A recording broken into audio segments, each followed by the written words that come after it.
So, welcome students. First poem in Flamingo is My Mother at 66 by Kamala Das.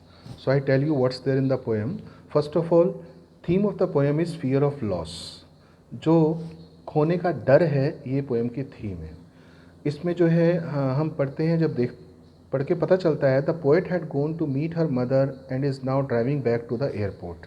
कमला दास जो है अपनी बीमार और बूढ़ी माँ से मिलने घर जाती है और उसके बाद वापस एयरपोर्ट की तरफ आ रही है. She notice the pale face of her mother and is struck with an instant realisation that her mother is very old. उसको ये चीज़ तकलीफ़ दे रही है कि उसकी माँ बहुत बीमार हो चुकी है और उनको बीमारी भी है. The poet is very upset, बहुत अपसेट हो जाती है.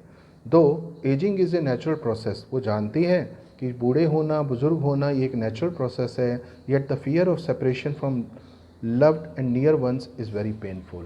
पर फिर भी अपनों से बिछड़ने का दुख काफ़ी तकलीफ़ वाला होता है. तो इस पोएम के अंदर उनके इमोशंस की बात की गई है. मैं स्टैंजा वाइज आपको समझाता हूँ. फर्स्ट स्टैंजा है driving from my parents home to Cochin last Friday morning, I saw my mother beside me, doors, open mouth, her face ashen like that of a corpse, and realized with pain that she was as old as she looked, but soon put that thought away and looked out at young trees sprinting, the merry children spilling out of their homes, but the airport security check standing a few yards away. I looked again at her, worn pale as a late winter's moon, and felt that old familiar ache, my childhood's fear, but all I said was, see you soon, Amma. All I did was smile and smile and smile. तो अब जो first stanza मैं इसको आपको बता रहा हूँ वो है ड्राइविंग फ्रॉम से लेके ए कॉप्स तक. इसका एक्सप्लेनेशन कुछ इस तरह से है. The poet had gone to visit her parents home. When she was returning to airport she noticed her mother sleeping beside her. जब वो वापस आ रही थी मम्मी से मिलकर, माँ उसको सी ऑफ करने जा रही है तो उसने फील किया कि माँ उसके पास में लेटी है कार में. हर माउथ वॉज ओपन, माँ का मुंह खुला था. हर एंड इट वॉज पेल, पेल का मतलब होता है जब जॉन्डिस हो जाए, बीमार पड़ जाए, चेहरा पीलापन आ जाए. एंड लाइफलेस, पर माँ का चेहरा इस तरह से दिखाई दे रहा था जैसे ज़िंदगी ख़त्म हो चुकी हो, लाइफलेस हो चुका हो, लाइक ए कॉप्स, जैसे कि डेड बॉडी का होता है. स्टैंजा 2 जो है आप ऐसे ले सकते हैं एंड रियलाइज्ड डैश डैश से लेकर their homes. The poet was pain to see her mother like this. Poetess जो थी वो बहुत दुखी थी कि माँ की कंडीशन कैसी हो गई है. Very soon she realised that it is intolerable. उसको जल्दी से लगने लगा कि उससे बर्दाश्त नहीं हो रहा माँ को बार बार इस हालत में देखना. तो उसने क्या किया, खिड़की से बाहर झांकना शुरू किया और अपनी थॉट्स को डाइवर्ट करने के लिए. अब जब वो बाहर देख रही है तो जैसे कि आप देखते हैं कि जब हम गाड़ी में या कहीं तेज़ गति से जा रहे हों तो जो बाहर की चीज़ें हमें पीछे भागती हुई दिखाई देती हैं. तो इसमें एक स्प्रिंटिंग ट्रीज़ करके आता है, मैं वो समझा रहा हूँ आपको. Trees look sprinting, it means running behind and some children were spilling. बच्चों के लिए लिखा गया स्पिलिंग. ये पेपर में क्वेश्चन आ चुका है, what's the meaning of this line. Children were spilling, इसका मतलब children were coming out of their homes happily, they were happy. Next stanza जो है but after dash dash winter's moon, यहाँ तक का है. इसका मतलब ये है after going through security checks at airport she again looked at her mother who was looking pale and weak like late winter's moon.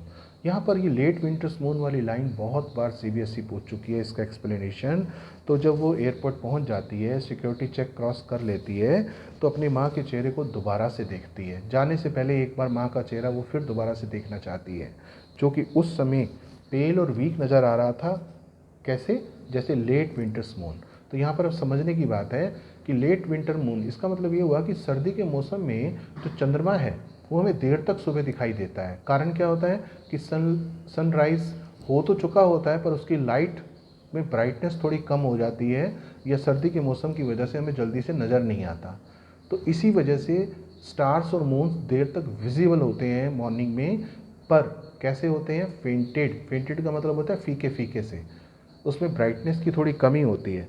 तो जिस तरह से चंद्रमा में ब्राइटनेस की कमी होने के बाद लेट विंटर्स मून में जैसे नज़र आता है माँ का चेहरा बीमार होने के बाद ओल्ड एज की वजह से, वैसे ही नज़र आ रहा है. उसके बाद लास्ट स्टैंजा है and felt dash dash dash dash smile. ये लास्ट है. तो इसका मतलब ये है once again she felt pain to see her mother in this condition. फिर एक बार उसको माँ के चेहरे को देखकर दुख हुआ। Since childhood she was having fear that she would lose her mother. बचपन से उसके मन में कहीं ना कहीं ये डर था कि एक दिन वो माँ को खो देगी। वो चाइल्डहुड फियर बार बार रिटर्न होता था। पेपर में क्वेश्चन आ चुका है what was her childhood fear. वो यही था कि she will lose her mother one day. हालांकि ये बात तो सबके ऊपर एप्लीकेबल है, पर कमला दास की अगर मैं बात करूँ तो इस पोएम से रिलेटेड इसका आंसर यही बनेगा। Suddenly that thought revive. वो सोच अचानक उसके मन में फिर से आई कि उसकी माँ शायद अब ना बच पाए।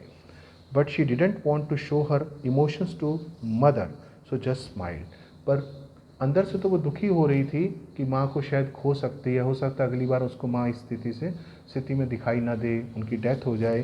पर माँ को दुखी नहीं करना चाहती थी, इसलिए चेहरे के एक्सप्रेशन उसने बदले, अपने इमोशंस को कंट्रोल किया एंड शी स्टार्टेड स्माइलिंग। मुस्कुरा पड़ी। She gave hope to her mother to meet again by her smile. इस तरह से उसने खुद को भी तसल्ली दी और माँ को भी तसल्ली दी कि मम्मी हम जल्दी से फिर मिलेंगे। अब इसमें मैं राइमिंग स्कीम की बात करता हूँ।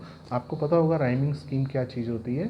जो लास्ट के जो वर्ड्स होते हैं वो अगर सेम मैच कर जाएं तो उसको हम ए बोलते हैं। अगर वो चेंज हो जाए नेक्स्ट लाइन में तो उसको हम बी दे देते हैं, फिर नेक्स्ट को सी दे देते हैं।